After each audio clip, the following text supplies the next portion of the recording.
ভিতরে ঢুকো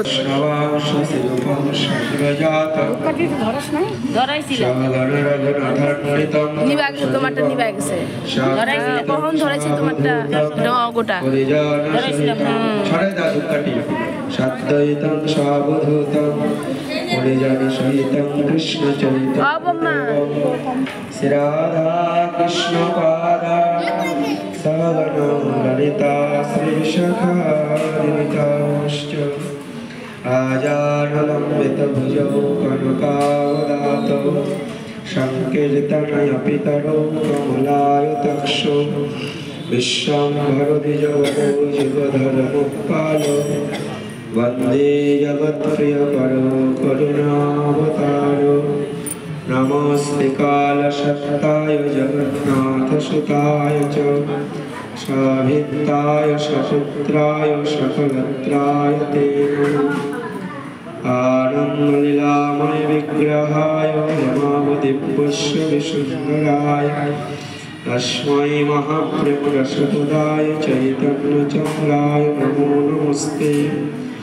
वरापिराभिरमं निगमदतिलकं कुण्डलाक्रान्तगण्डं वन्द्याक्षं कण्ठं स्मितशुभमुखं साधरिणस्तवेनं श्यामं शन्तं त्रिभङ्गं रविकरवसनं भूषितं वैजयन्ता वन्दे वृन्दावनस्थं युवति शतवृतं ब्रह्मगोपालवेशं तप्तकाञ्चन गौराङ्गे राधे वृन्दावनेश्वरी विश्वभानुसुता देवी तं नमामि हरिप्रिये वृन्दावै तुलसीदेव्यै प्रिया वै केशवस्य च कृष्णा भक्तिर्पदे देवी सत्यवत्यै नमो नमो नारायणं नमस्कृतं नरं चैव नरोत्तमं देवीं सरस्वतीं व्यासं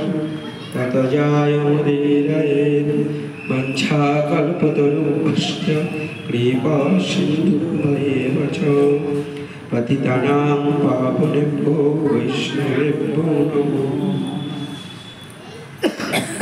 सर्वसदा वैष्णवचरणे करि नमस्कार सवे चरण धुलिर्भो मस्तके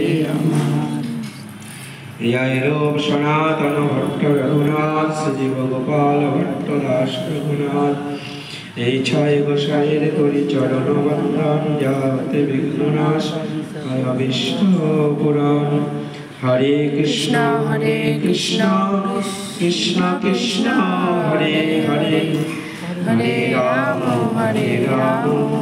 রাম রাম হরে হরে জয় জয় শ্রী কৃষ্ণ হিতায় গৌর হরি বল হরিতায় গৌর হরি।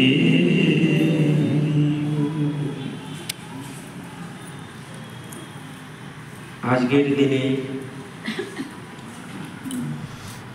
ভক্তবৎসল ভগবান ভক্ত রক্ষার তরে অন্ধ্রপ্রদেশে অহবিল নামক স্থান, সেইখানে হিরণ্যকশিপুরের বাড়ি রাজপ্রসাদ এখনো আছেন। আপনারা যদি যান অন্ধ্রপ্রদেশে হিরণ্যকশিপুরের রাজপ্রসাদ, সেই হিরণ্যকশিপুরের রাজপ্রসাদে স্তম্ভ থেকে প্রকট হলেন ভগবান নৃসিংহদেব।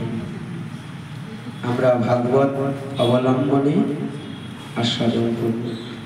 অথং দত্তসূতাং সর্বে শ্রুতাং তদনুপণ্ডিতং জগৃহ নিরবদ্ধং নৈবং গৌর্বণ্য শিক্ষিতং। ভগবত বক্তা পরমহংস চূড়ামণি সুখদেব মুনি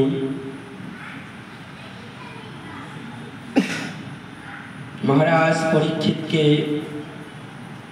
অমৃতময় ভগবত কথা শ্রবণ করাচ্ছে।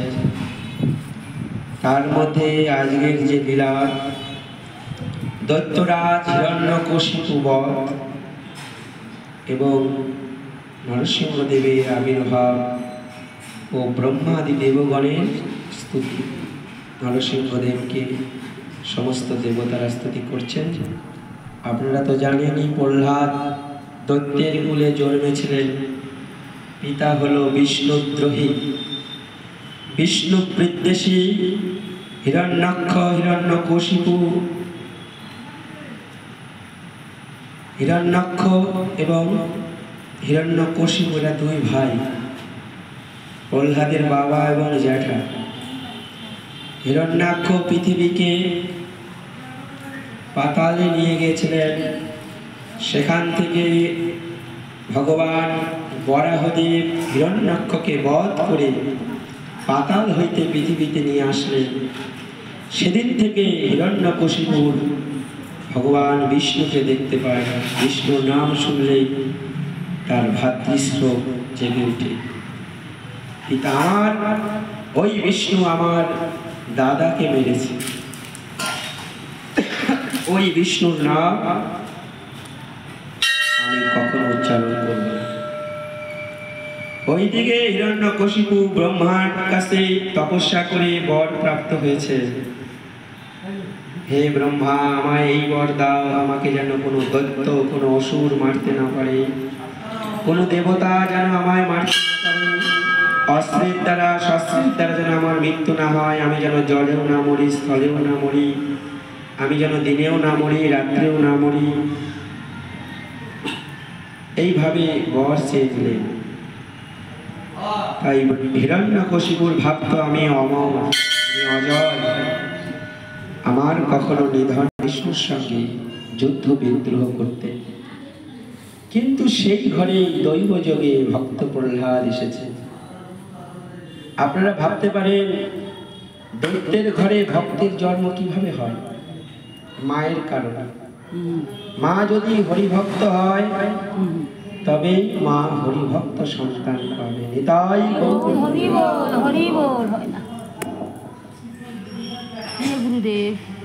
অন্তঃসত্ত্বা অবস্থায় যে মা হরি কথা শুনবে, হরিভক্তের প্রসাদ চরণামৃত খাবে, শ্রীহরির প্রসাদ চরণামৃত আদি খাবেন, শ্রীহরির কথা শুনবে, সেই সন্তান হরিভক্ত হবে। আর অন্তঃসত্ত্বা অবস্থায় যে মায়েরা মোবাইল দেখবে, টিভি দেখবে, আজে বাজে জিনিস খাবে, নিন্দা চর্চা ঝগড়া ক্যাচাল করবে, তাদের ঘরে অসুর জন্ম নিবে। জয় রাধে রাধে রাধে। একবার কশ্যপ ঋষি তার দুই স্ত্রী দিতি এবং অদিতি, দিতির ঘরে সব অসুরের জন্ম, অদিতির ঘরে সব দেবতার জন্ম। কশ্যপ ঋষি হলেন সাধু মানুষ, মুনি, তপস্বী, ভগবানের আরাধনা করে। তো দিতি কিন্তু হস্তিনী নারী। নারী চার প্রকারের আছে, হস্তিনী, পদ্মিনী, সাংখিনী, এরকম নারী আছে না। দিতির ঘরে সব অসুরের জন্ম হয়, অদিতির ঘরে সব দেবতার জন্ম হয়। অদিতি ছিলেন হরিভক্তি পরায়ণ, অদিতি ছিলেন শান্ত, দান্ত, ক্ষমাশীল, বিনম্র, ভদ্র, নম্র, সভ্য, সমস্ত গুণে গুণী। নারী হলে হবে না, নারীর মধ্যে গুণ থাকতে হবে, নম্র হতে হবে, সভ্য হতে হবে, কর্মঠ হতে হবে, স্বামী ভক্তি পরায়ণ হতে হবে, সংসারের প্রতি দায়িত্ব কর্তব্য পালন করতে হবে, হরিভক্তি থাকতে হবে, সবাইকে হরিভক্তি করাতে হবে। উচ্ছৃঙ্খল হলে হবে না, তাহলে সংসার নষ্ট হয়ে যাবে। তো দিতি জোর করে সন্ধ্যাবেলা আসরিক্ষণ, এই সময় কশ্যপ ঋষিকে রতিবিলাস কার্যে নিমগ্ন করেছে। দিদি না, কশ্যপ মুনি না করছে যে এই সময়, এই রতিবিলাসের সময় নয়, সে আসরিক্ষণ মানছে। কি করবেন? তখন কশ্যপ ঋষি বললেন, দিদি কাজটা ভালো করলে না, তোমার ঘরে অসুরের জন্ম হবে। সেই দিদির ঘরে দুই অসুর জন্ম নিলেন, একজন হিরণ্যাক্ষ আর হিরণ্যকশিপু। আবার সেই অসুরের ঘরে প্রহ্লাদ কিভাবে হলো? দৈত্যের কুলে প্রহ্লাদ জননী, ভুবনে রাখিল যশ। তার মানে হিরণ্যকশিপু সে এত অত্যাচার করে, স্বর্গমত্ত পাতাল ত্রিভুবন তার ভয়ে কাঁপে। কয়দিন পর পর স্বর্গ দখল করতে চায়, দেবরাজ ইন্দ্র সব দেবতাকে নিয়ে পালায়, বৈকুণ্ঠে যায়, গোবিন্দের কাছে যায়, হে গোবিন্দ, হে নারায়ণ বাঁচাও, ওই যে হিরণ্যকশিপু আমাদের দখল করতে আসছে স্বর্গ। এইরকম অশান্তি, তিতাব, জ্বালা সইছে দেবতারা। পরে তখন প্রহ্লাদ মাতৃগর্ভে এসেছে। প্রহ্লাদের বাবা হিরণ্যকশিপুর বনে গেছে তপস্যা করতে ব্রহ্মা। তখন দেবরাজ ইন্দ্র ভাবলো, এই অসুর হিরণ্যকশিপুরের অত্যাচারে আমরা ঠিক মতো থাকতে পারি না, আবার ওর ঘরে বাচ্চা আসে, ওর স্ত্রীর ঘরে ও আরেকটা অসুর হয়। এই জন্যে ইন্দ্র কি করেছে, প্রহ্লাদের মা কয়াদুকে গর্ভ অবস্থায় প্রহ্লাদকে রেখে হরণ করে নিয়ে যাচ্ছে। দেখেছেন, ইন্দ্র মনে মনে ভাবছে একে নিয়ে মেরে ফেলবে। দেবরাজ ইন্দ্র তার কি হাল। আপনারা স্বর্গে যেতে চান, কারা কারা হাত তোলেন? শ্রাদ্ধের কাঠের মধ্যে স্বর্গীয় দেন, তাই তো? আমার বাবা স্বর্গে গেছে। স্বর্গে এইসব উষা হরণ, উমা হরণ, এর বৌনীয় পালায়, ওর বৌনীয় পালায় দিয়ে আছে। মদ খাওয়া, গান্ধর্বরা গান করে, নর্তকীরা নাচ গান, এইসব আছে। ভোগের রাজত্ব। স্বর্গকে হরিভক্তরা নরকের মতো ঘৃণা করে। স্বর্গ আর নরক দুটোই সমান। আর এই স্বর্গে যারা যায় তারা হলো বিভিন্ন দেব দেবীর পূজা করে। জয় রাধে, ধর্ম কর্ম করে। তো ইন্দ্রের অবস্থাটা দেখলেন কি? একদিন ভগবান গোবিন্দ এসেছে স্বর্গে, ইন্দ্রকে বর দিতে চান। ইন্দ্র, তুমি কিছু বর চাও। তখন ইন্দ্র বলছে, সবচেয়ে সুন্দরী রমণী যে, সেই রমণীকে আমার কাছে তুলে দাও, আমার হাতে দাও। বউ আছে, ইন্দ্রের বউ আছে শচী। তারপরে সুন্দরী রমণী চায়। বলছে, সুন্দরী রমণী আমি কি করে বলবো? তাহলে কয়েকজনকে এনে দিই একসঙ্গে, 10-15 জন সুন্দরী রমণীকে দাঁড় করেছে।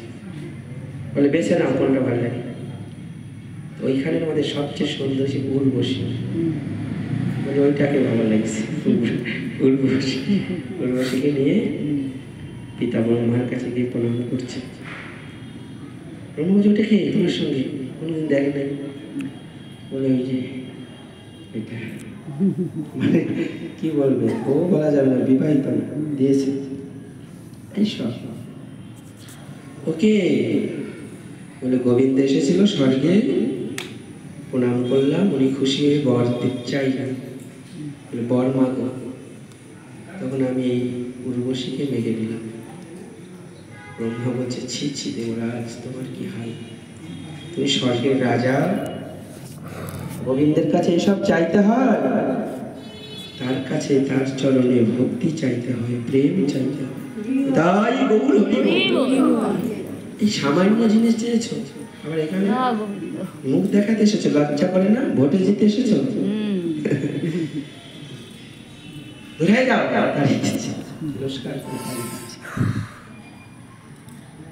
নারদ ঋষির সঙ্গে দেখায়। নারদ, হে ইন্দ্র, কোথায় যাচ্ছ?